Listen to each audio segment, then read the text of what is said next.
اقرأ كتاب الله ترق جنانه وتنل عظيم الأجر والغفران.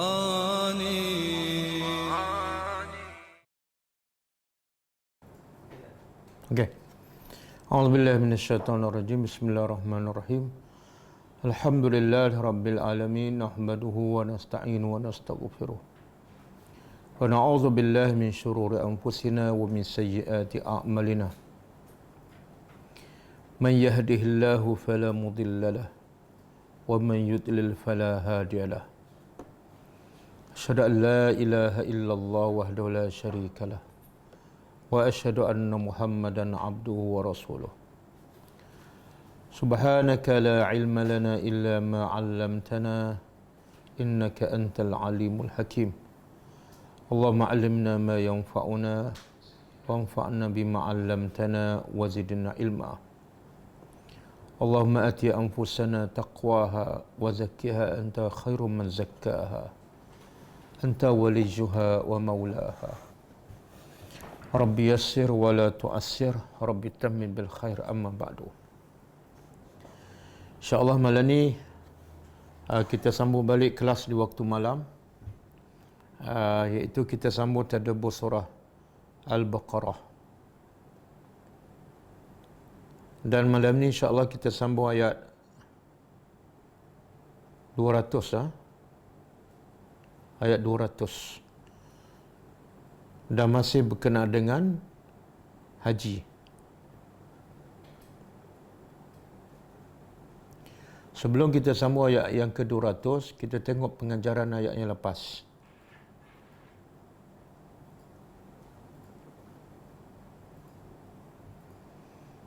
Ayat yang lepas 198,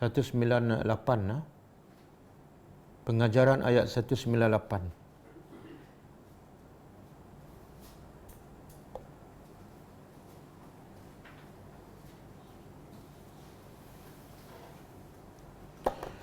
A'udzubillahi minasyaitonirrajim. Laisa 'alaikum junahun an tabtaghu fadlan min rabbikum fa idza afattum min arafat fadhkurullaha 'indal masy'aril haram wadhkuruhu kama hadakum wa in kuntum min qablihi laminadh dhalin. Maksudnya tidak ada dosa bagi kamu sekiranya kamu berniaga, kamu mencari rezeki daripada Tuhan kamu. Maka apabila kamu telah bertolak daripada Arafah secara beramai-ramai, maka ingatlah kepada Allah, iaitu solatlah. Yang pertama solat dan bertakbir, bertahlil di Masy'aril Haram, iaitu di Muzdalifah. Dan sekali lagi Allah pesan, ingatlah kepada Allah sebagaimana Allah telah memberi hidayah kepada kamu. Dan sesungguhnya kamu sebelum ini adalah orang yang sesat. Okey, pengajarannya pertama,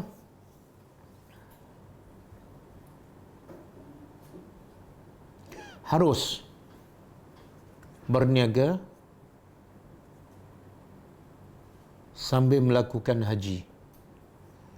Harus berniaga sambil melakukan kerja haji. Dengan syarat tujuan utamanya adalah melakukan haji kerana Allah.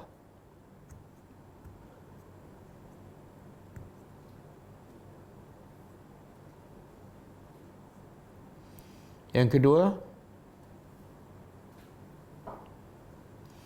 Islam adalah agama yang merangkumi dunia dan akhirat. Islam adalah agama yang merangkumi dunia dan akhirat.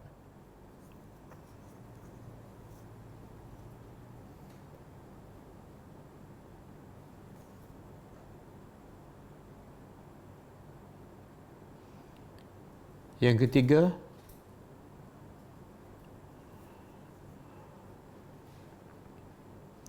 setiap orang yang berniaga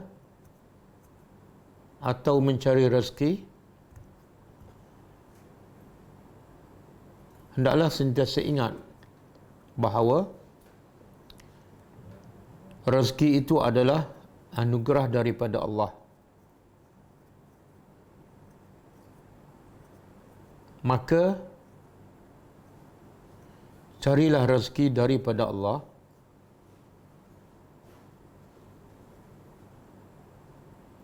dan jangan bergantung kepada kekuatan diri sendiri atau kepada orang lain.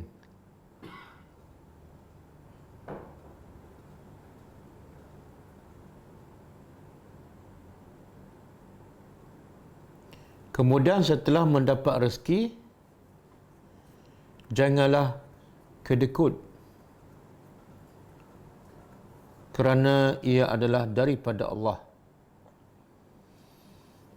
bukan kerana usaha kamu.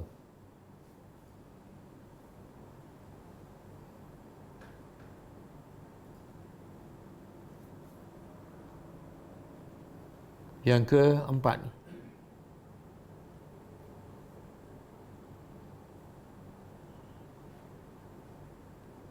wajib wukuf di Arafah bagi sesiapa yang ingin melakukan haji. Ini kebetulan hari ini wukuf di Arafah bagi mereka yang melakukan haji.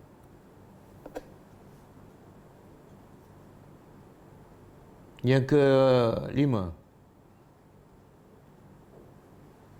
diwajibkan wukuf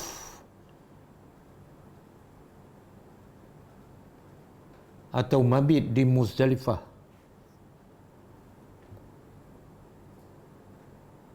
sebagai salah satu kerja wajib haji.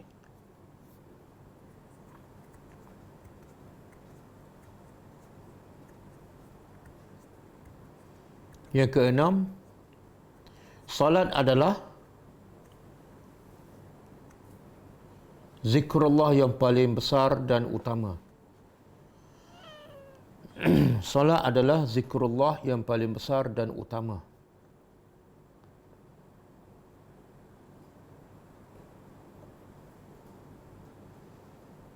Yang ketujuh. Tujuh.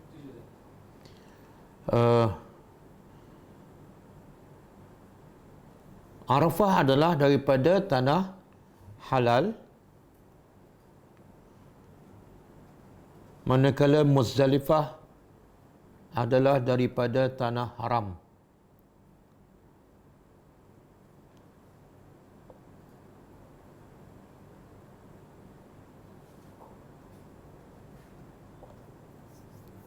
Yang ke-8,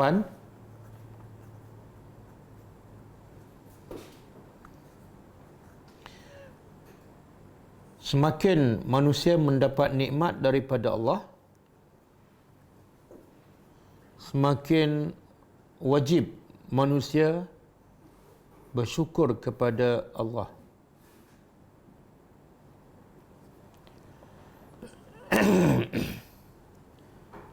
Dan nikmat sambungan, dan nikmat yang terbesar kepada manusia ialah diberi hidayat oleh Allah Subhanahu wa taala.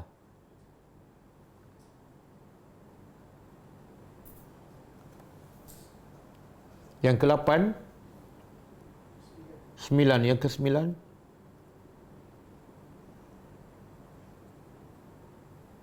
semua ibadat kepada Allah, termasuklah zikir-zikir, hendaklah selari dengan apa yang diajar oleh Rasulullah sallallahu alaihi wasallam.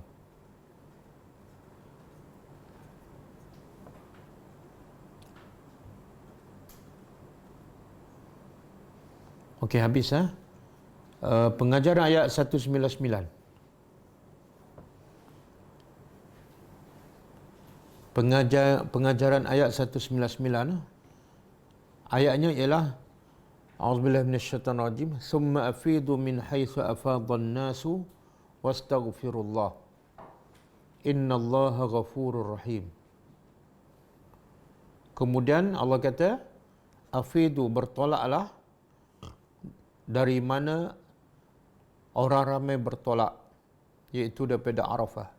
Dan wastaghfirullah, dan mohonlah ampun kepada Allah. Kerana sesungguhnya Allah Maha Pengampun lagi Maha Penyayang. Pengajarannya, pertama,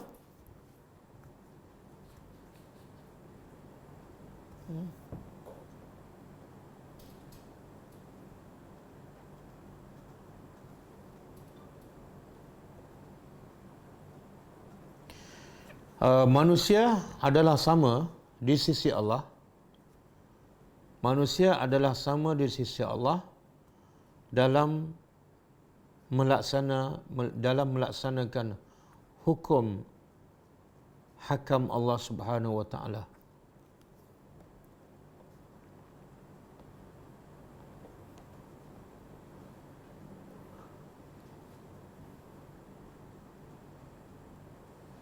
Iaitu apabila ditetapkan semua wajib berwukuf di Arafah,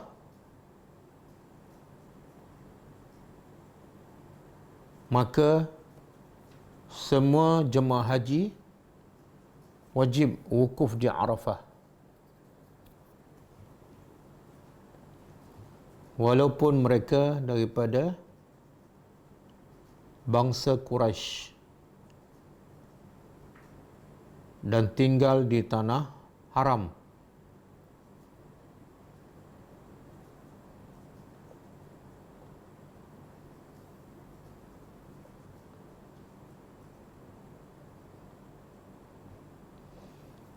Yang kedua,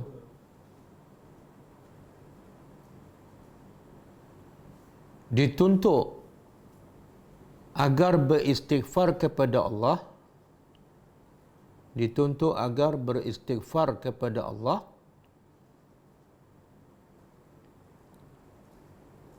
setiap kali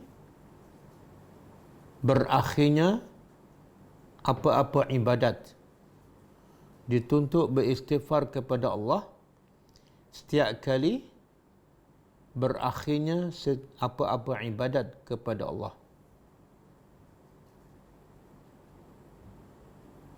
Sama ada solat, puasa, haji atau bersedekah.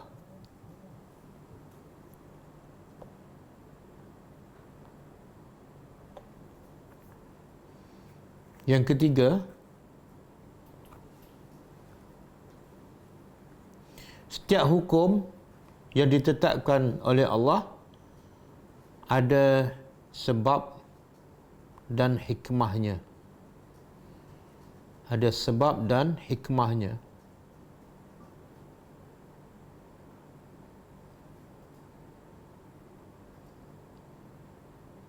Antaranya ialah Allah memerintah hamba-hambanya memohon ampun kepadanya. Allah memerintah hamba-hambanya memohon ampun kepadanya kerana Allah Maha sebabnya ialah Allah Maha Pengampun lagi Maha Penyayang.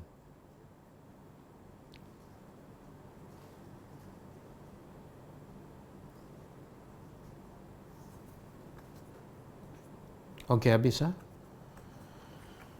Kita sambung tadabbur ayat seterusnya, ayat 200. Okey, auzubillahi minasyaitonirrajim. Ayat ni, ayat 200, ayat malam ni masih berkenaan dengan kerja haji. Kalau ayat yang lepas, Allah cerita tentang hukum hakam haji, wukuf di Arafah, kemudian pergi Muzdalifah, kemudian daripada Muzdalifah pergi ke Mina, dan sentiasa berzikir kepada Allah. Ayat malam ni Allah nak beritahu setelah selesai mengerjakan haji, apa patut dilakukan. Okey, faiza, maka apabila qadaitum, kamu telah selesai. Qadaitum apabila kamu telah selesai.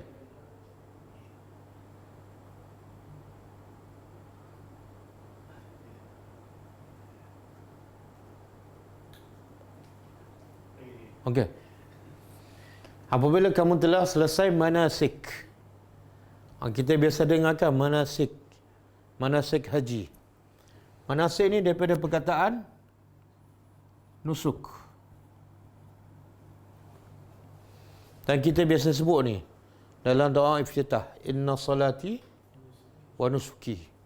Jadi apa makna nusuk? Ibadat. Nusuk ni mana apa saja yang dilakukan untuk beribadat kepada Allah. Apa sahaja. Dia umum. Sebab tu dalam doa iftitah, inna salati, sesungguhnya salatku. Salat tu dah ibadat, tapi lepas tu Allah sebut lagi.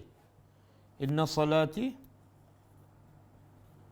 kemudian wa nusuki. Salat ni dah ibadat. Nusuki ibadat juga. Kenapa disebut? Kenapa disebut lagi ibadat sedangkan salat pun dah ibadat? Jadi yang ni khusus, yang ni umum. Dalam bahasa Arab apa? At-ta'mim ba'da takhsis. Mula-mula Allah sebut ibadat yang paling utama solat. Selain daripada solat banyak lagi ibadat. Jadi yang ni solatku dan yang ni semua ibadat-ibadatku. Dan ada juga pendapat mengatakan nusuki di sini ialah sembelihanku. Sebab itulah nusuki ni walaupun asalnya makna ibadat, tapi banyak biasa digunakan untuk apa? Untuk satu makna dia az-zabhu, sembelihan. Yang kedua, banyak digunakan untuk haji. Bila sebut nusuk, kebiasaan. Sebab tu yang ni manasikakum, kerja-kerja ibadat haji. Okey? Yang nusuk bermakna sembelihan, ada pendapat mengatakan doa iftitah yang kita baca, salati wa nusuki, nusuki di sini sembelihan. Ada juga pendapat. Dan ayat yang lepas, kita ada belajar ayat lepas kan? Berkenaan juga haji, itu ayat 196.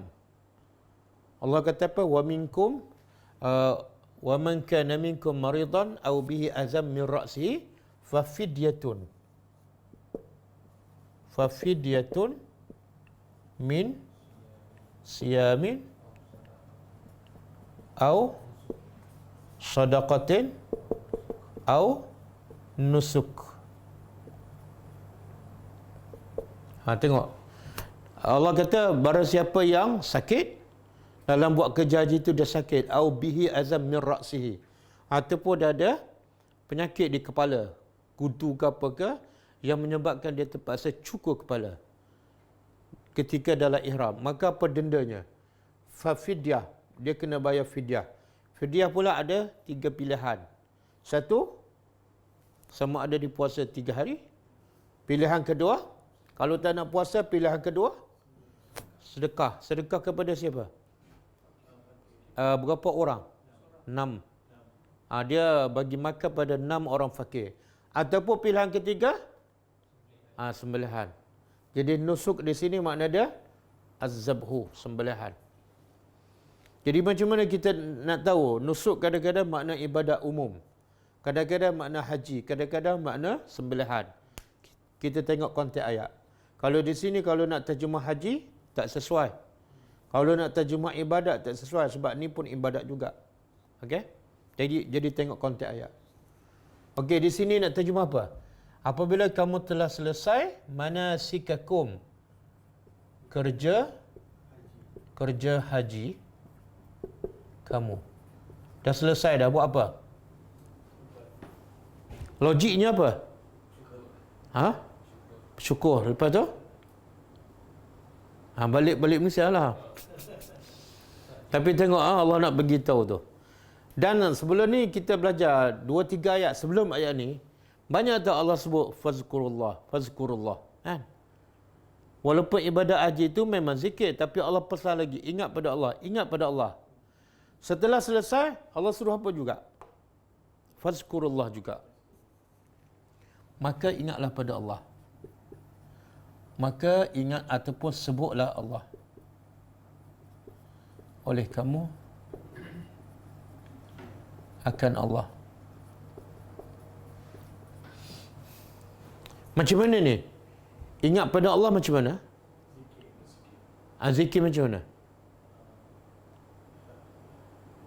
Bila sebut zikrullah ni umumlah. Dia zikir ada 3 jenis kan. Pertama dengan hati. Hati tu apa mana? Macam mana zikir dengan hati? Bukan. Zikir dengan hati. Bukan. Berfikir tentang kebesaran Allah. Bukan zikir dengan dalam hati, ya Latif, ya Latif, dalam hati je. 1000 kan? Bukan. Jadi zikir dengan hati ialah berfikir. Menggunakan akal. Yang kedua, zikir dengan lidah, iaitu zikirlah subhanallah, subhanallah. Yang ketiga, zikir dengan anggota badan. Jadi Allah kata selesai dah kerja haji yang penuh dengan zikir, buat apa lagi? Zikir. Kenapa ni?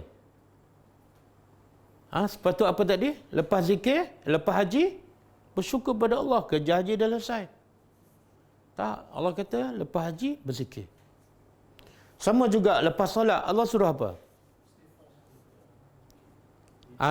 Istighfar itu sebenar daripada zikir. Istighfar itu adalah antara bentuk zikir. Tapi Allah guna ayat yang sama dengan ni. Yang ni bila kamu selesai haji, berzikir. Ada satu ayat Allah kata, apabila kamu selesai solat, berzikir. Surah An-Nisa ayat 103. Fa'iza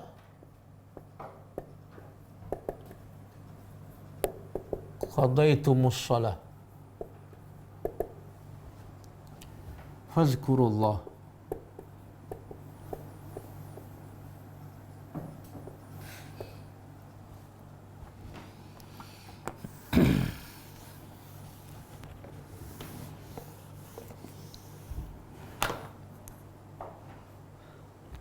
okey. Allah kata apa? Apabila qadaitu, sama je. Apabila kamu telah selesai solat. Yakni di sini kamu selesai haji. Fazkurullah kan? Okey, kalau selesai solat buat apa? Fazkurullah juga. Kan? Sepatut apa? Bila selesai solat? Fazkurullah ataupun fazhabu ila kedai mamak. Watibai roti canai. Dan Allah sebut lagi ni, ingat pada Allah ada tujuan tu. Fazkurullah ada tujuan. Salat dah zikir, lepas salat zikir lagi untuk apa? Lepas tu apa? Fazkurullah qiyaman wa qu'udan wa ala junubihim wa ala junubikum. Kemudian hatta iza fa iza tma'nantum, maka apabila kamu tenang buat apa pula? Fa aqimus salah. Semula lepas solat, habis solat Allah suruh apa? Zikir. Keadaan zikir, berdiri, duduk, baring. Kemudian hasil zikir, fa-iza tma'nantum. Bila kamu tenang, dari mana kamu dapat ketenangan? Daripada zikir.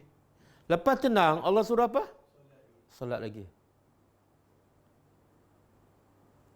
Lepas solat, balik pada salah. Lepas solat, zikir. Lepas zikir, tenang. Lepas tenang, zikir. Solat. Lepas solat, zikir. Ustaz, tak buat kerja apa? Ustaz, bila nak pergi kerja, itu yang kita salah faham tentang zikir. Kita faham zikir ni duduk atas sejadah, sebut subhanallah, subhanallah. Tak. Zikir ialah tak pada Allah. Lepas salat, Allah suruh tak pergi pekerja cari rezeki. Itu adalah zikir. Dan lagi jelas Allah sebut dalam surah Al-Jum'ah. Kan? Bila dia lakukan azan, Allah kata apa? Berhenti jual beli. Jual beli halal, tapi bila azan, berhenti. Pergi solat. Fas'au ila zikrillah. Kemudian fa'iza qudiyatis salah. Bila selesai solat, fantashiru fil ardi wabtaghu min fadlillah. Kemudian keluar cari rezeki. Lepas tu Allah pesan, wazkurullaha katsira. Ingat Allah banyak-banyak. Bila tu? Bila Allah suruh ingat Allah banyak-banyak? Bila masa cari rezeki. Kenapa? Masa pergi salat Jumaat, Allah tak kata ingat Allah banyak-banyak. Allah kata fas'au ila zikrillah. Masa nak salat, Allah kata apa? Fas'au ila zikrillah. Wazarul baik, kan?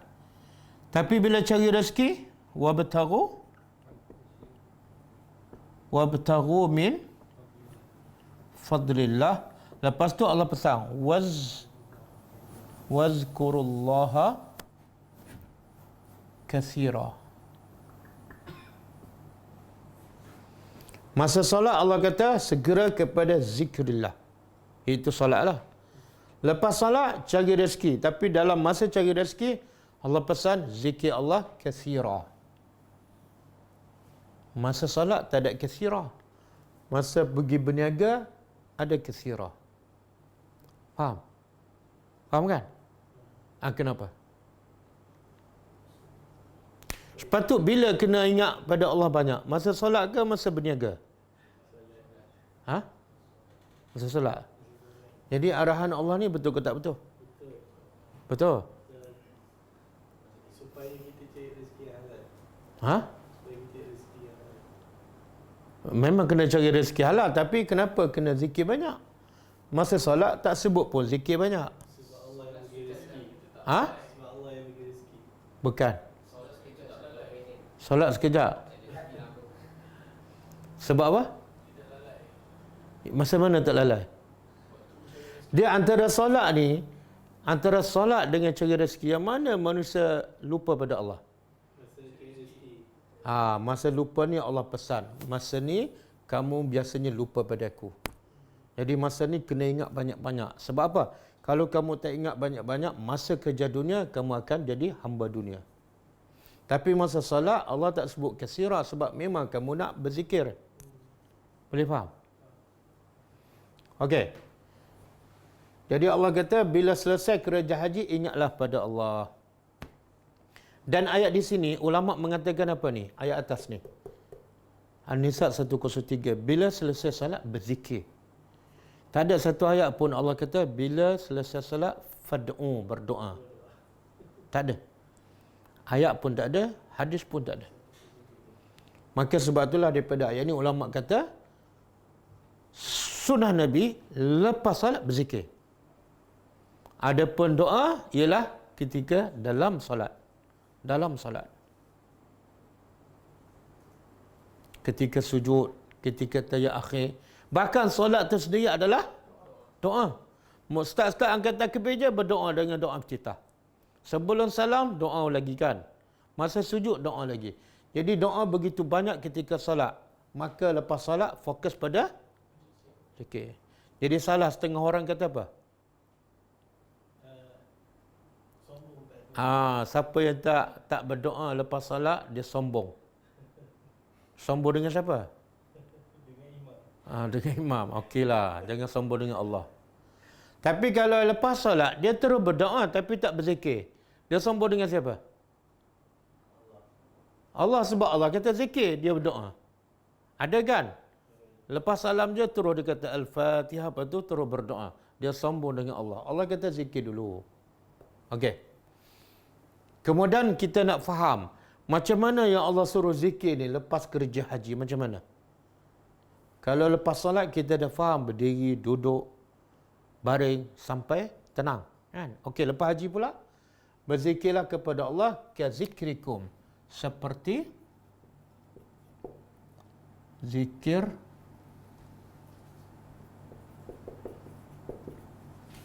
Seperti zikir kamu aba'akum, kepada aba ni bapak-bapak, tapi sebenarnya bila sebut bapak ialah termasuk yang ke atas. Bapa, atuk, nenek, moyang semua masuk. Kepada nenek moyang kamu.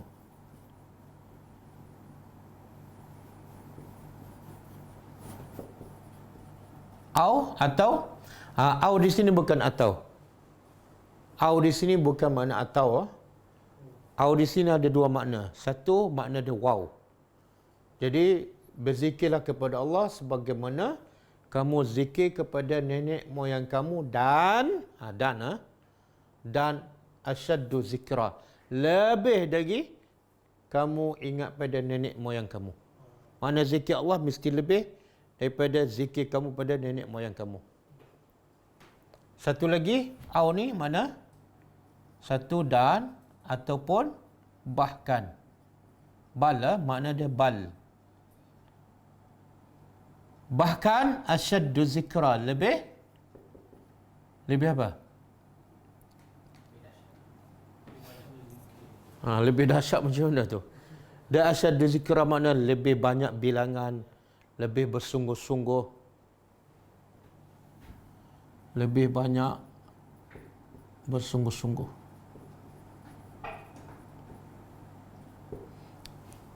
Tengok Jadi Allah buat contoh tu supaya orang Arab faham. Zikir kepada Allah lepas kerja haji. Kami dah zikir dah. Masa buat kerja haji nak zikir apa lagi? Allah kata sebagaimana kamu zikir pada bapa kamu ataupun bahkan lebih daripada itu. Apa maksud dia? Maksud dia ada dua. Satu, biasanya anak-anak suka sebut nama siapa? Daripada kecil lagi mak bapak. Start daripada kecil kan, mama, papa, ayah, mak, daddy, papi. Okey. Jadi anak-anak ni suka sangat sebut nama mak bapak daripada kecil sampai. Maksud apa? Kalau kamu sentiasa sebut nama mak bapak kamu daripada kecil, kamu kena ingat pada Allah sama, bahkan lebih daripada itu, sebab dia pencipta kamu. Itu satu maksud. Yang kedua, orang Arab Mekah, orang Arab jahiliah, dia buat haji. Tapi haji dia cara jahiliah lah. Apa dia? Selain pada dia wukuf di Musdalifah, bukan di Arafah. Selain pada itu ialah, bila selesai kerja haji, dia duduk satu tempat, dia masing-masing berbangga dengan mak bapak ataupun nenek moyang. Dia kata apa? Bapa aku dulu Menteri Kewangan. Yang ni kata nenek moyang aku dulu duk jaga Kaabah. Semua pakat bangga dengan mak bapak. Maka Allah kata tukar. Sekarang tukar zikir pada mak bapak kamu, tukar zikir kepada Allah. Kalau kamu ingat mak bapak kamu, jasa mereka pada kamu, maka jasa Allah kepada kamu lagi besar. Boleh faham? Okey. Boleh Jadi daripada ayat ni pasal haji, pasal solat, kesimpulannya apa? Lepas solat adalah zikir. Lepas solat zikir. Lepas zikir tenang. Lepas tenang zikir. Haji pun sama. Masa haji zikir. Lepas haji zikir lagi. Kesimpulannya apa dia? Pengajarannya apa? Hidup adalah untuk ingat pada Allah. Hidup adalah ibadat. Hidup adalah mentaati Allah. Berapa lama? 24 jam. Tapi orang kita dia salah faham. Bila sebut zikir, terus dia faham apa dia? Satu tempat tertentu, iaitu atas jadah ataupun dalam masjid. Pasar, tak ada zikir. Masa bekerja, tak ada zikir. Masa duduk kedai mamak, tak ada zikir. Betul kan? Cuba kita pergi kedai mamak zikir. Subhanallah, subhanallah. Orang kata kita gila ke ataupun mereka yang gila? Betul tak? Sebab sama juga sekarang. Ni bila kalau sunnah Nabi start masuk je 1 Zulhijjah, sahabat-sahabat bertakbir di pasar 1 Zulhijjah lagi. Tapi ada tak orang kita bertakbir start daripada 1 Zulhijjah? Tak ada. Kalau ada, orang kata apa? Ini silap hari bulan ni, silap hari bulan. Belum 9 Zulhijjah dah bertakbir. Tapi sebenarnya itulah. Jadi sunnah Sunnah Nabi ni zikir sepanjang masa dan di mana-mana. Itu yang ajaran itu tak sampai pada kita. Ajaran kita kalau zikir tempat tertentu, waktu tertentu. Okey? Kemudian lepas ni Allah nak bagi tahu manusia masa buat kerja haji pun ada dua jenis. Bukan semua buat kerana Allah. Masa buat kerja haji. Ini bukan masa melancong ni. Masa buat kerja haji pun ada dua jenis. Faminan nas, maka faminan nas ada sebahagian manusia. Manusia di sini ialah orang yang buat kerja haji lah. Man yaqul, orang yang berkata ataupun berdoa, Rabbana, wahai Tuhan kami, Atina. Atina apa dia? Berilah kepada kami. Atina, pada kami. Fi dunia, di dunia. Doa dia pendek je. Berilah pada kami di dunia. Makna apa ni? Ni golongan pertama orang yang buat haji, iaitu nak dunia je. Dia nak dunia je. Dia minta apa? Apa maksud ni? Dia pergi haji ada tujuan duniawi. Nak minta doa supaya Allah luluskan projek 3 juta tu. Nak pergi Mekah sebab apa? Saya nak berdoa. Saya tengah nak bina rumah. Jadi minta Allah permudahkan urusan bina rumah. Itu je. Ada orang pergi Mekah sebab apa? Sebab tahun depan pilihan raya. Nak minta doa pada Allah, tempat yang mustajab supaya parti aku menang. Ataupun aku paling-paling kurang, kalau parti kalah, aku menang. Ada tak macam tu? Ada yang macam pelakon artis, dia pergi Mekah sebab apa? Nak berdoa supaya proses pembikinan filmnya sukses. Dan dapat office. Ada orang pergi Mekah sebab apa? Nak berdoa apa? Tujuan nak kahwin. Dah lama usaha, tak jadi-jadi. Jadi orang kata pergilah ke Mekah, berdoa tepi Kaabah. Jadi tujuan dia semata-mata dunia inilah. Apa akibat dia? Allah kata wa ma lahu. Dan tidak ada baginya fil akhirah, di akhirat, min khalaq, dari khalaq ni nasib. Nasib ni bahasa Arab. Bahkan ada sebut dalam Quran pun, tapi dah dimelayukan. Nasib kamu lah. Cuma dia tak sebut sad, dia sebut sin, nasib. Sebenarnya nasib itulah. Nasibun dalam bahasa Arab mana? Habuan ataupun bahagian. Jadi di sini khalaq mana ada nasib dan disebut dalam bentuk nakirah. Bila nakirah apa makna? Apa-apa saja kebaikan. Dia tidak ada di akhirat apa sahaja habuan kebaikan.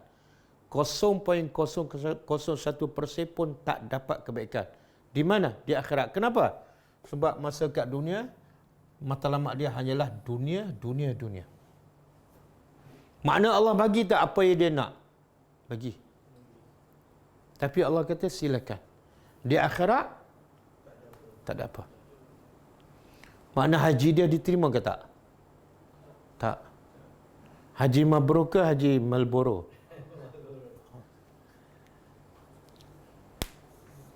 Pelik tak? Pelik tak orang pergi haji, kos kadang-kadang puluh ribu kan? Tinggal anak isteri, cuaca panas, orang ramai, tapi pergi nak dunia. Akhirat zero. Pelik tak? Pelik kan? Sepatut dia pergi cari dunia di mana? Pergilah Paris kan, pergilah UK, pergi Mekah buat apa? Sebab itulah kita kena faham. Jangan kita anggap orang yang buat ibadat semuanya betul dan semuanya diterima. Tak. Bahkan kita biasa dengar kan, golongan 3 jenis manusia yang awal-awal dicampak dalam neraka. Golongan duniawi ke golongan agamawan? Agamawan. Jadi tak peliklah pergi Mekah masuk neraka. Tengok dia ni masuk neraka ke masuk syurga? Mana tahu? Apa dalil? Ni dalilnya. Sebab di akhirat dia tak dapat apa-apa, satu sen pun kebaikan. Nak masuk syurga apa? Nak masuk syurga mesti ada kebaikan. Jadi pergi Mekah masuk neraka. Jangan terkejut. Sebab Nabi kata 3 golongan awal dicampak ke neraka ialah orang agama. Bukan setakat pergi haji. Siapa? Yang berjihad pada jalan Allah masuk neraka. Sebab apa? Tujuannya supaya orang kata dia hero, gagah, kan? Gagah perkasa. Yang kedua, dermawan. Dia infak atas nama apa? Fi sabilillah, sana sini, satu dunia, semua masuk Facebook. Tapi tujuannya apa dia? Dunia. Jadi Allah tanya, kamu infak untuk apa? Pada jalan engkau ya Allah. Allah kata kazabta. Sebenarnya kamu infak supaya orang kata kamu dermawan. Dan kamu dapat tu. Semua orang puji kamu. Yang ketiga? Ilmuwan. Pembaca Quran, pendakwah, penceramah kan? Allah tanya dia, kenapa kamu mengajar? Kenapa kamu berdakwah? Mereka jawab, kami berdakwah kerana engkau ya Allah. Untuk tegak agama engkau. Allah kata, kazabta. Kamu dusta. Sebenarnya inilah tujuan kamu.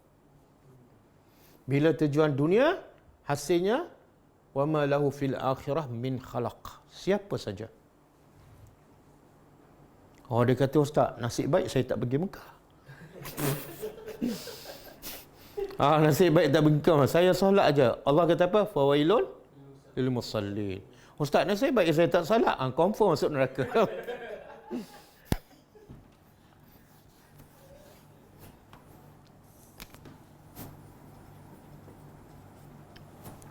Okey, ini golongan pertama. Golongan kedua. Wa minhum, dan sebahagian mereka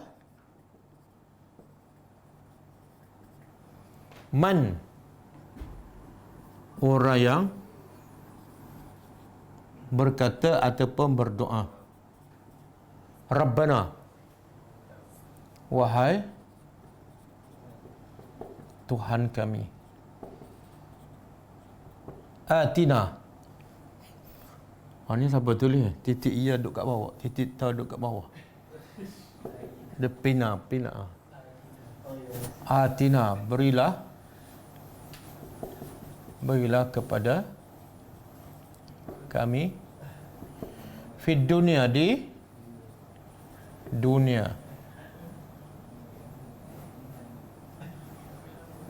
dunia, hasanah, kebaikan.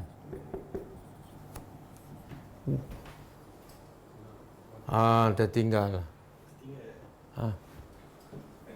Rabbana atina fid dunya hasanah wa fil akhirati hasanah. Ni memang patut golongan ni yang duduk kat sini ni. Dia minta dunia saja sampai tak tulis akhirat ni.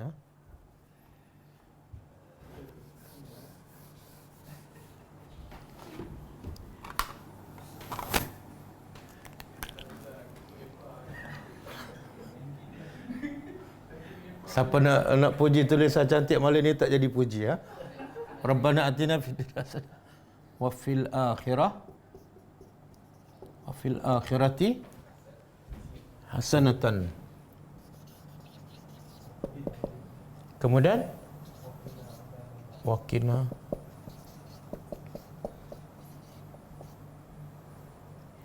berapa ni? Dua kosong satu kan?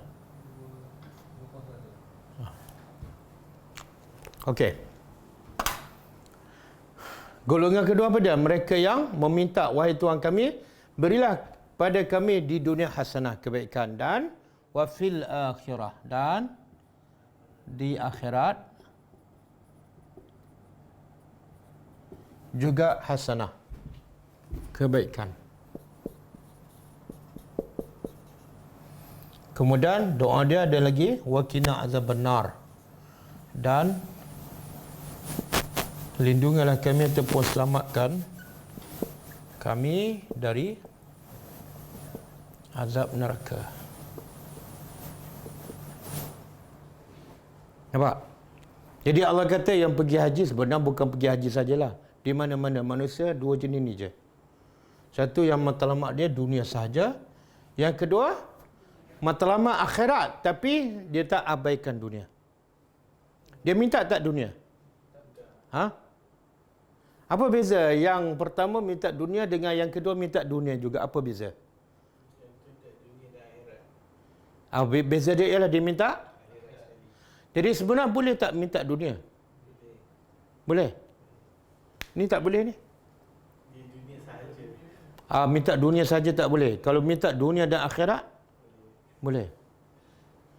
Tapi sebenarnya Allah suruh kita cari dunia ke cari akhirat? Pula. Ha? Maknanya dunia tak payah carilah, cari akhirat dapat dunia. Betul? Tapi soalnya Allah suruh kita cari dunia dan akhirat ataupun cari akhirat sahaja.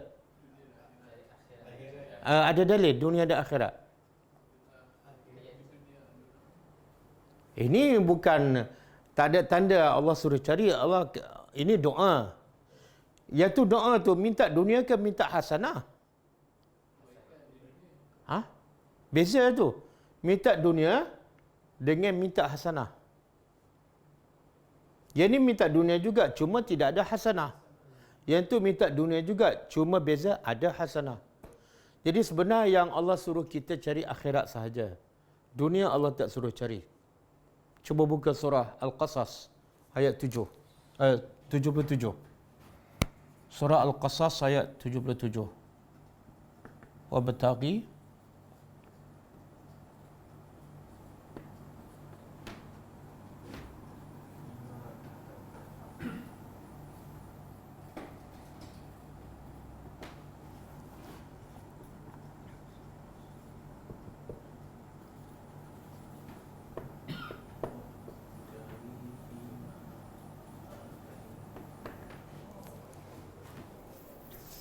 Okey. Cuba terjemah. Wabtaghi carilah. Fima pada apa yang atakallah, yang Allah bagi pada kamu. Carilah pada apa yang Allah bagi pada kamu. Sebenarnya cari apa? Ini dar. Ini maf'ul bih kalau kita belajar bahasa Arab. Wabtaghi fi amar. Cari apa? Inilah cari ini. Iaitu dar akhirat. Cari negeri akhirat. Tapi gunakan apa? Fima atakallah, apa yang Allah bagi pada kamu. Jadi cari akhirat melalui dunia. Allah tak kata cari. Allah kata apa? Atakallah. Allah bagi. Tapi akhirat kamu kena cari. Boleh faham? Betul tak? Dunia rezeki Allah dah tetap tak? Allah dah tetapkan, tapi akhirat kamu mesti kena usaha. Jadi ayat ni Allah nak begitu, yang kena cari satu je, akhirat. Dunia Allah bagi. Sebab tu lepas tu Allah kata apa? Wala tansa nasibaka minad dunya. Dan jangan kamu lupa nasib. Tadi khalaqkan, makna dia sama. Jangan kamu lupa habuan kamu dari dunia. Allah tak kata cari, tapi Allah kata jangan lupa. Makna apa tu? Benar? Dah ada lah. Cuma bila tu orang tu lupa dunia? Bila orang tu lupa dunia? Ha? Bila orang tu duk cari sibuk? Bila dia fokus sangat akhirat, dia terlupa nak cari kesenangan dunia. Allah pun pesan, jangan lupa. Rumah selesa, kereta. Kan, paling-paling kurang kereta X70 kan. Jangan kerja akhirat sampai tak nak buat rumah, sampai tak nak kahwin, salah. Boleh? Subhanallah. Tapi sekarang orang faham terbalik. 180 darjah. Sekarang orang faham apa dia? Cari dunia dan jangan lupa akhirat. Betul? Jadi manusia cikgu ke mak apa dia terbalikkan perintah Allah. Allah kata cari akhirat, jangan lupa dunia. Dia kata tak. Cari dunia, jangan lupa. Biasa mak apa pesan pada anak apa? Kamu cari dunia tu, jangan lupa solat. Kan? Sepatut cakap apa? Kamu pergi solat, jangan lupa dunia. Pergi solat, pergi belajar agama, jangan lupa kerja. Ada tak mak bapak nasihat anak macam tu? Tak ada. Ada tak ustaz-ustaz nasihat pelajar dia macam tu? Kamu ni dah asyik tadabbur je, jangan lupa dunia. Ada? Tak payah pesan, memang ada lupa kelas tadabbur. Oh, ustaz terlupalah ada kelas malam ni kan. Tapi mana ada orang terlupa kerja? Tak ada. Ustaz, saya seronok sangat tadabbur sampai lupa nak pergi kerja semalam. Tak ada. Okey, boleh? Okey, ayat ni Allah suruh cari akhirat, bukan cari dunia. Okey, orang kata ni ustaz, berdoa ni Allah yang sebut Rabbana atina fid dunya hasanah. Sekarang doa ni dia minta dunia ke minta apa? Dia bukan minta dunia, dia minta hasanah. Kalau minta dunia macam ni, Rabbana atina ad-dunya. Wahai Tuhan, bagilah pada kami dunia. Tak, hasanah di dunia. Apa dia makna hasanah di dunia? Ialah itu terjemahan. Apa maksud dia?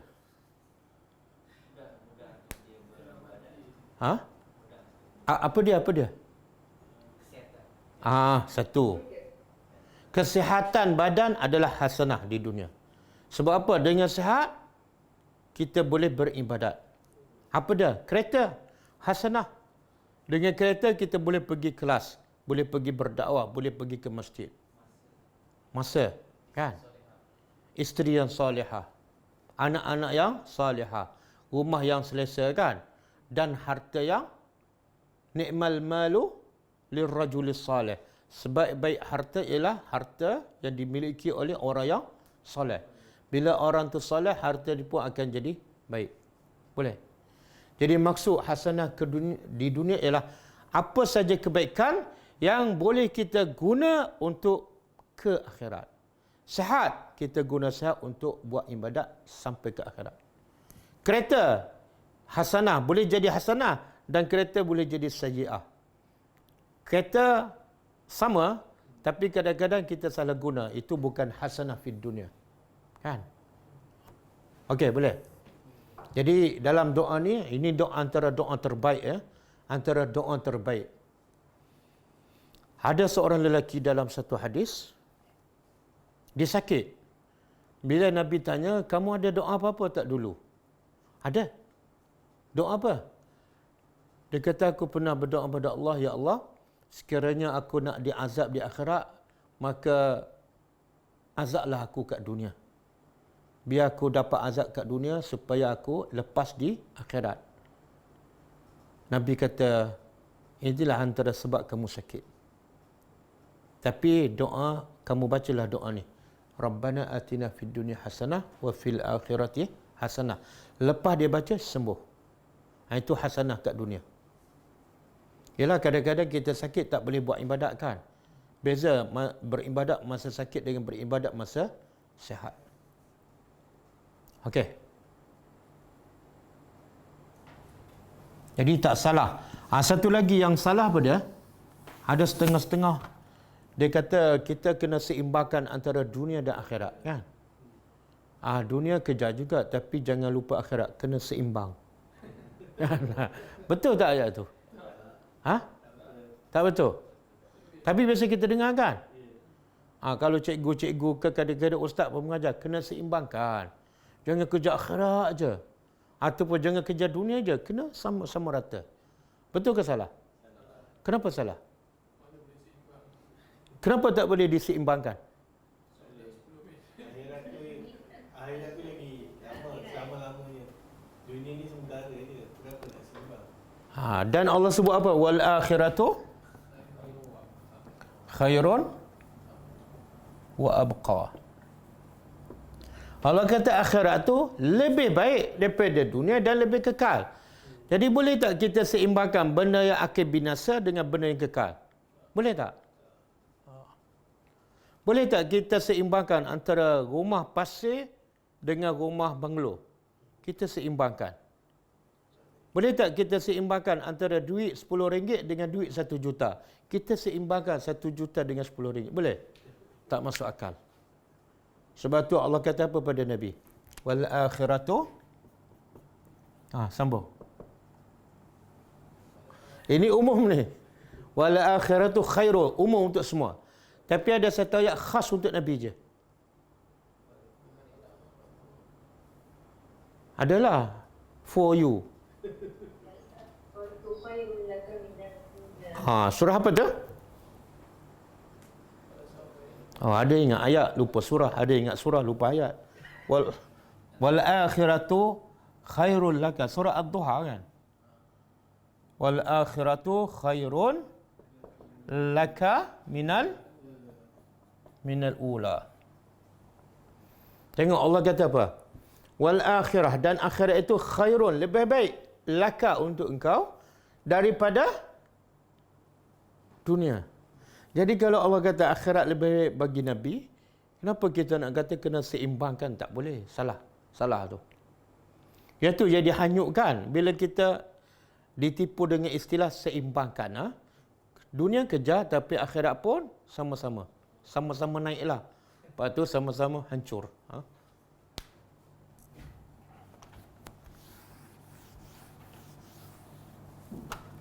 Okey. Kemudian Allah simpulkan, ulaika, mereka itulah, lahum, bagi mereka, nasibun, ada nasib, nasib dalam bahasa Arab ni, dalam Quran. Bagi mereka, bahagian ataupun habuan. Bahagian. Mimma kasabu, dari apa yang mereka usahakan. Ini untuk siapa ni? Mereka itu bagi mereka habuan ataupun balasan dari apa yang mereka usahakan. Siapa mereka ni? Ulaika ni isim isyarah. Isim isyarah deriva kepada yang sebelum tu. Ada berapa jenis ni manusia di sini? Dua kan? Satu yang pergi haji ataupun hidup matlamat dia dunia. Yang kedua, matlamat dia akhirat tapi dia tak lupa dunia. Jadi ayat ni Allah simpulkan untuk siapa? Ada dua pendapat. Allah kata, pendapat pertama, dua-dua ni yang matlamat dunia sahaja dan matlamat dunia akhirat masing-masing akan dapat habuan di akhirat. Kalau yang matlamat dunia, habuan apa? Tak ada apa-apa. Tapi kalau habuan untuk yang dunia dan akhirat, dia dapat apa? Syurga. Syurga. Ni hasanah di akhirat. Hasanah di dunia, badan sihat, kereta, rumah, harta yang baik kan. Hasanah di akhirat? Dia hasanah yang paling utama, yang paling besar ialah syurga. Tapi sebelum tu ada hasanah apa dah? Nikmat dalam kubur. Masa nak mati boleh mengucap. Dalam kubur dapat nikmat. Terang, luas di padang mahsyar. Nikmat di hasanah di padang mahsyar. Terima rekod amalan daripada sebelah kanan, itu hasanah. Kemudian titian sirat laju je kan? Laju je macam angin. Itu hasanah. Dapat lindungan arasy, itu hasanah. Jadi ramai orang berdoa Rabbana atina fid dunya hasanah. Tapi bila tanya hasanah apa yang kamu minta? Hasanah yang dalam Quran itulah yang mana satu. Sebab itulah Nabi kata apa? Kita pernah baca sebelum ni. Antara adab berdoa, iaitu Allah tak akan terima doa daripada orang yang hatinya lalai. Dia mulut bergerak tapi fikiran tak tahu apa dia minta. Tambah-tambah doa Rabbana atina ni, imam tu dah baca 50 tahun. Kan? Dia amin, amin. Tak tahu apa. Tak, kita kena bayangkan apa hasanah. Lepas bayangkan apa hasanah, kena ada usaha ke arah itu. Betul tak? Tapi kalau tak tahu apa, kita pun tak usahalah. Kamu dah usaha tak dengan apa yang kamu minta? Usaha apa? Hasanah yang kamu minta. Saya pun tak tahu apa hasanah. Boleh? Okey, kemudian wallahu dan Allah sari'. Sari' apa dia? Cepat. Laju al-hisab, perhitungan ataupun hisab. Okey, apa makna ni? Apa makna Allah cepat? Bagaimana cepat hisab Allah tu?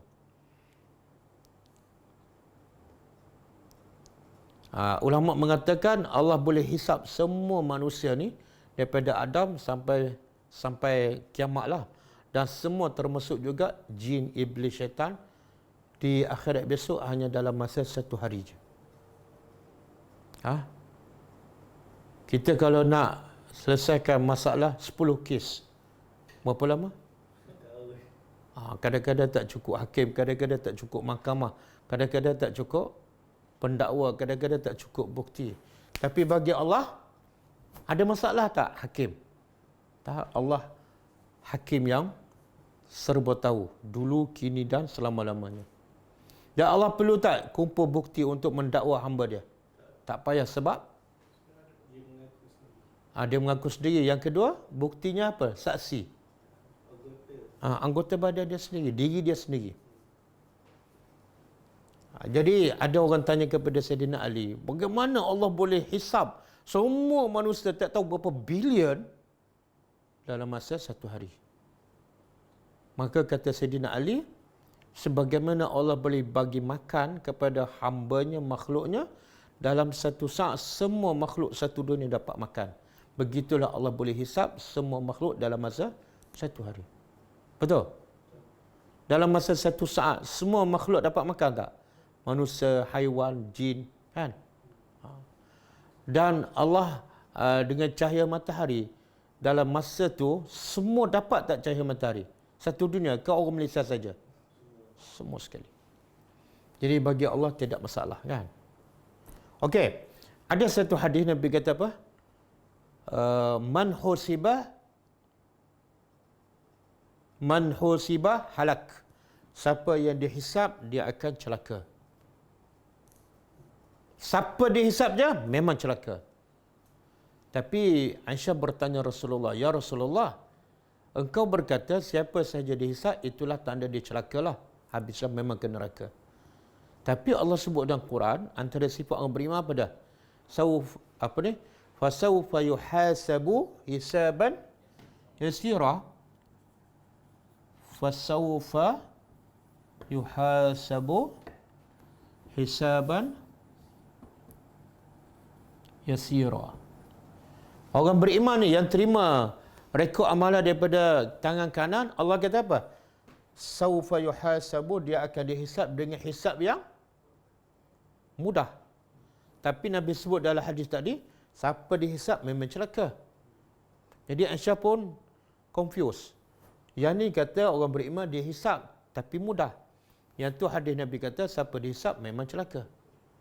Maka Nabi jawab, hisaban yasira sebenarnya bukan hisab. Dia hanya dalam satu hadis kan, Allah hisab orang beriman special. Apa dia? Allah panggil seorang-seorang. Allah sebut dosa kamu buat hari ni, ya. Dosa kamu buat petang tu, ya. Dosa kamu buat pukul 1 pagi, ya. Dosa kamu buat pukul 5 pagi, ya. Semua dia mengaku. Tapi tak ada seorang pun dengar, tak ada seorang pun lihat. Seorang-seorang. Maka Allah kata apa? Orang tu dah yakin dia akan masuk neraka dah, sebab dosa satu-satu dah dia mengaku. Allah kata qad satartuha laka fid dunya. Semua dosa yang kamu mengaku aku tutup, tak ada siapa tahu kat dunia. Dan wa ana aghfiruha laka al-yaum. Hari ini di akhirat aku ampunkan, masuk syurga. Itu makna hisaban yasira, bukan dibicara di khalayak ramai. Hanya ditunjuk amalan. Nabi kata kepada Aisyah, zalika al-ardu. Itu hanya ditunjuk saja, bukan hisab. Tapi kalau betul-betul hisab, makna apa? Celakalah, memang ke neraka. Dan sebab tu Nabi selalu baca dan suruh kita baca doa apa? Allahumma hasibni hisaban yasira. Baca doa tu. Ya Allah, mintalah pada aku supaya hisab aku jadi yasira, iaitu hanya dibentang, ditunjuk saja, bukan dibicara. Okey? Cukup lah.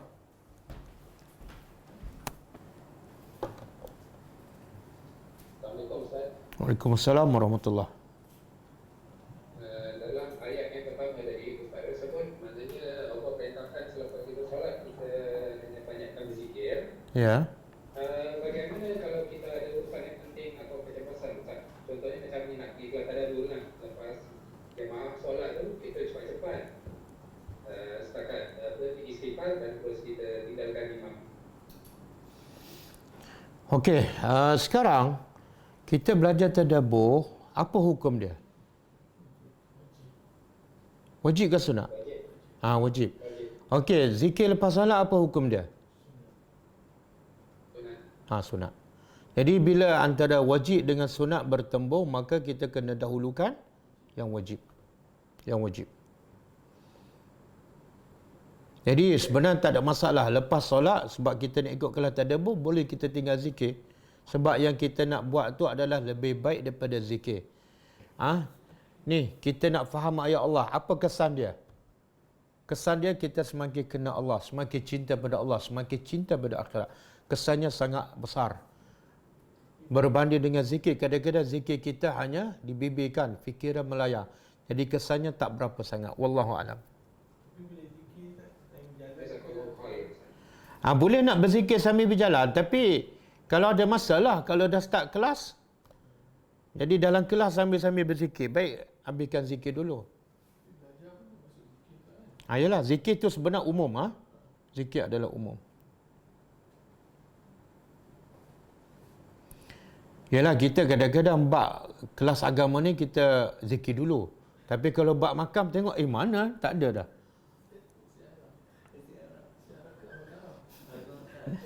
Assalam.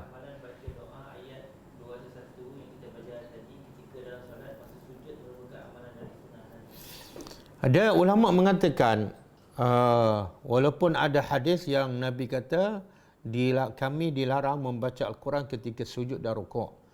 Tapi ada pendapat ulama mengatakan kalau ayat Al-Quran itu dalam bentuk doa, dan kita baca ketika sujud pun niat baca doa, bukan niat baca Quran, maka dibolehkan. Dibolehkan. Kalau kita dapat elakkan daripada baca doa daripada Quran, lagi bagus. Banyak lagi doa-doa yang bukan daripada Quran, daripada hadis Nabi kan. Bacalah ketika sujud. Adapun doa daripada Quran, kita boleh baca bila? Ketika tahiyat akhir, sebelum salam. Assalamualaikum Ustaz. Kalau kita buat kerja office sambil mendengar zikir untuk rasa tenang, macam mana ya? Dia sebenarnya Allah suruh kita berzikir, bukan Allah suruh kita mendengar zikir. Dua benda yang berbeza. Dan Allah kata, ala bizikrillahi tatma'innul qulub. Bukankah dengan berzikir pada Allah menenangkan jiwa?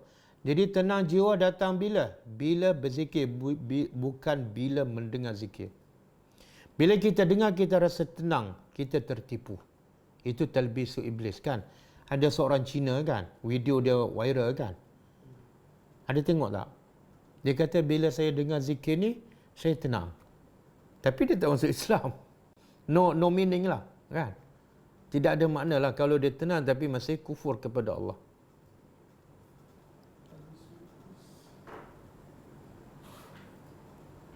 Okey.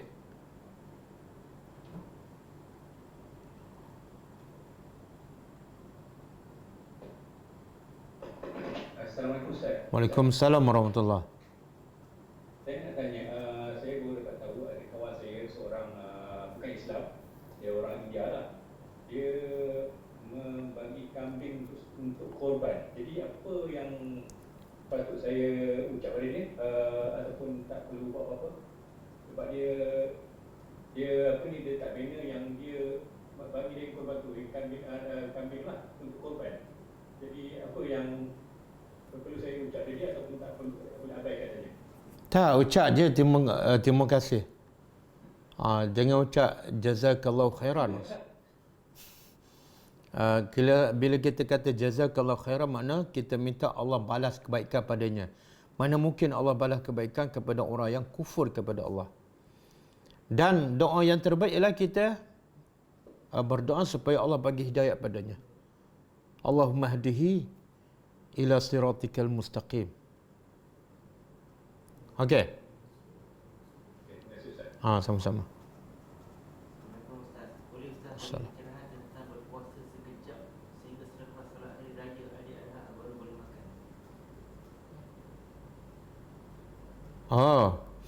Mana hari raya Idul Adha lah. Dia beza hari raya Idul Fitri dengan Idul Adha. Kalau raya Idul Fitri, sebelum pergi solat disunatkan makan. Apa hikmahnya?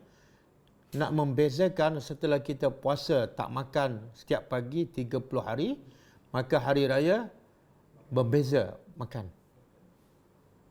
Adapun Idul Adha disunatkan jangan makan. Sebab apa? Tunggu makan sembelihan korban. Tunggu solat dulu, kemudian sembelih, kemudian masak sup giabok kan. Makanlah. Sebab itulah yang terbaiknya sunnah Nabi korban di tempat kita sendiri. Banyak benda kita boleh buat sunnah Nabi melalui korban. Bila kita buat tempat sendiri. Kita boleh sembelih sendiri, kita boleh potong sendiri, kita boleh agihkan daging kepada asnaf, kepada jiran kita kan. Dan suasana tu lain. Suasana tu lain. Wallahu a'lam. Soalan mengenai tanda takbir Aidil-Adha selepas solat fardu mengikut sunnah Nabi, bilakah sebaiknya bertakbir? Selepas istighfar 3 kali selepas salam atau habiskan dulu zikir selepas solat kemudian baru takbir? Dia kalau ikut sunnah Nabi, yang terbaiknya istighfar dululah. Secara umum, selepas semua ibadat istighfar. Kan? Jadi, kita nak istighfar dulu, astagfirullah, kemudian takbir. Ataupun kalau nak lepas salah, nak turun takbir pun tak ada masalah. Sebab itu ibadat khusus untuk hari raya. Takbir itu selepas salat hanya berlaku kepada ketika waktu hari raya sahaja. Wallahu a'lam. Bagi korban untuk jiran yang bukan Islam Boleh bagi. Kita nak bagi daging korban kepada non-Muslim, boleh. Dalilnya surah Mumtahanah. Surah Al-Mumtahanah.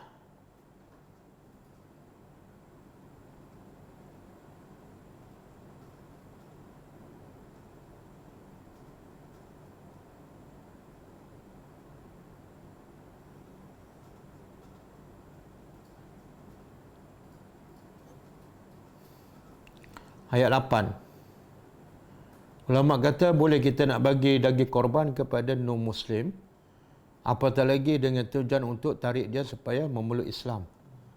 Jadi dalilnya surah Mumtahanah ayat 8. Allah kata apa? La yanhakumullah 'anil ladzina lam yuqatilukum fid din wa lam yukhrijukum min diyarikum an tabarruhum wa tuqsitu ilaihim. Innallaha yuhibbul muqsitin. Maksud dia, Allah tidak melarang kamu terhadap orang kafir yang tidak memerangi kamu. Maknanya dia kafir bukan kafir harbi lah. Kafir harbi memerangi kamu. Dan walam yukhrijukum, dan mereka juga tidak mengusir kamu daripada tempat kamu ataupun daripada negeri kamu. Apa yang Allah tak halang? Antabarruhum. Tabarru daripada bir, iaitu Allah tak halang kamu buat baik pada mereka. Wa tuqsitu ilaihim, dan supaya kamu berlaku adil kepada mereka. Dan Allah sangat suka kepada orang yang berlaku adil. Jadi siapa kata tak boleh bagi daging korban, bagi dalil. Memang tak ada dalil. Dan bercanggah dengan ayat ni. Ayat ni Allah cakap umum, boleh buat baik. Bagi daging korban buat baik tak? Ya, buat baik. Wallahu a'lam.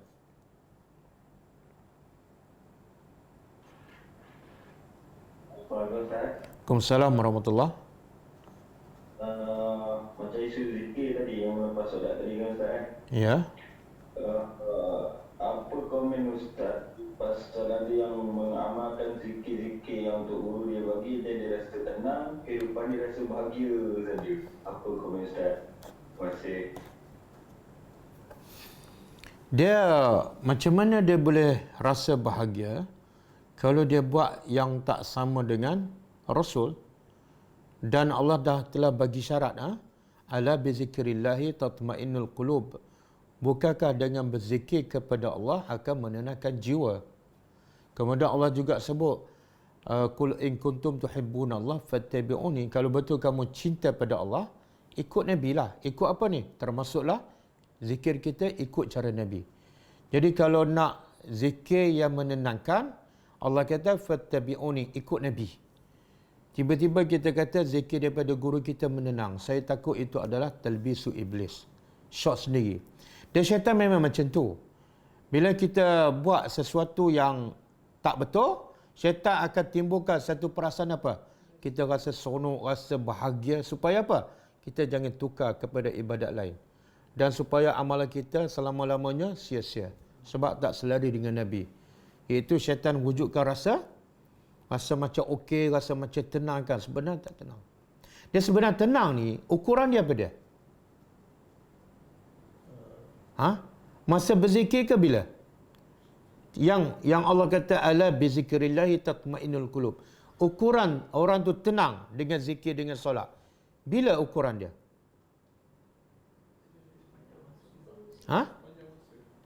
Sepanjang masa. Tapi tempat yang paling jelas menunjukkan orang tu tenang, apa dia?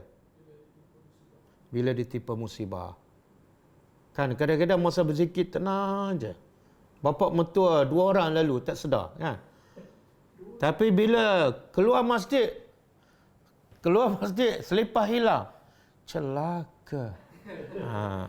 Itu tak tenang. Jadi tenang tu bukan masa berzikir saja, tapi dalam seluruh kehidupannya. Tengok Nabi Ayub ditimpa sakit kan, tenang dia, tak ada masalah, tak merungut.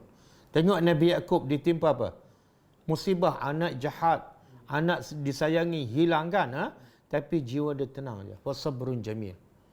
Jadi tenang bukan masa berzikir, tenang tengok kehidupan kita macam mana. Bila ada masalah kita melenting tak? Kita marah tak? Kalau kita merajuk marah aja, itu tak tenang lah tu. Walaupun masa berzikir nampak tenang je. Wallahu a'lam. Jazakallah khair Ustaz. Wa anta fajazakallah khair.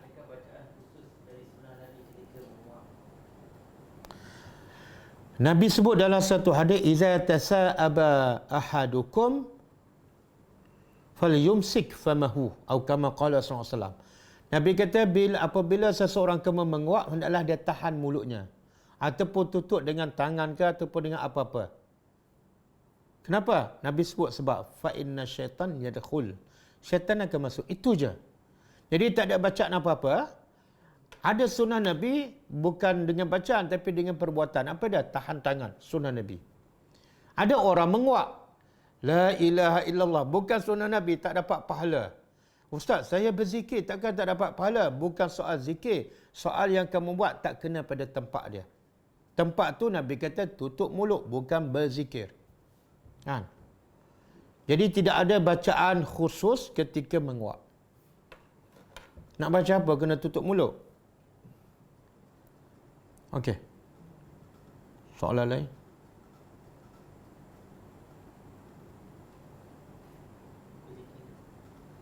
Okey. Kita ada mungkin malam ni pelajaran lain kot daripada yang siang hari.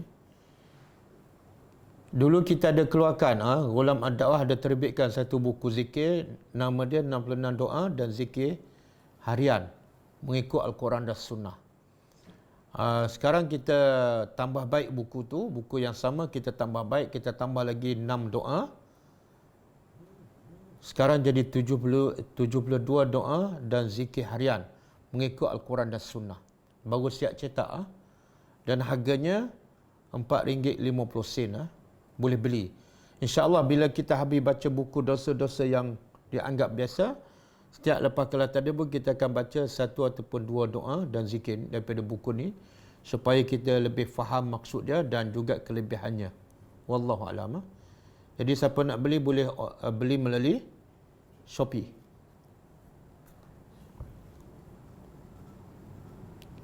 Dan juga pengumuman kedua ialah besok kita cuti ya. Besok kita cuti 1 hari. Dan kita sambung lagi insya-Allah pada Rabu malam pukul 9 suku.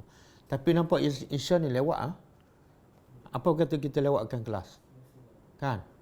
Jemaah pun mungkin ada yang nak solat sunat apa semua. Jadi insya-Allah boleh. InsyaAllah hari Rabu ni kita mula kelas malam pukul 9.30 insyaAllah. Okey. Dah tak ada soalan Kalau tak ada, cukup setakat ni kita tutup dengan membaca tasbih kafarah. Subhanakallahumma wa bihamdika asyhadu an la ilaha illa anta astaghfiruka wa atubu ilaik. Assalamualaikum warahmatullahi wabarakatuh. اقرأ كتاب الله ترق جنانه وتنى العظيم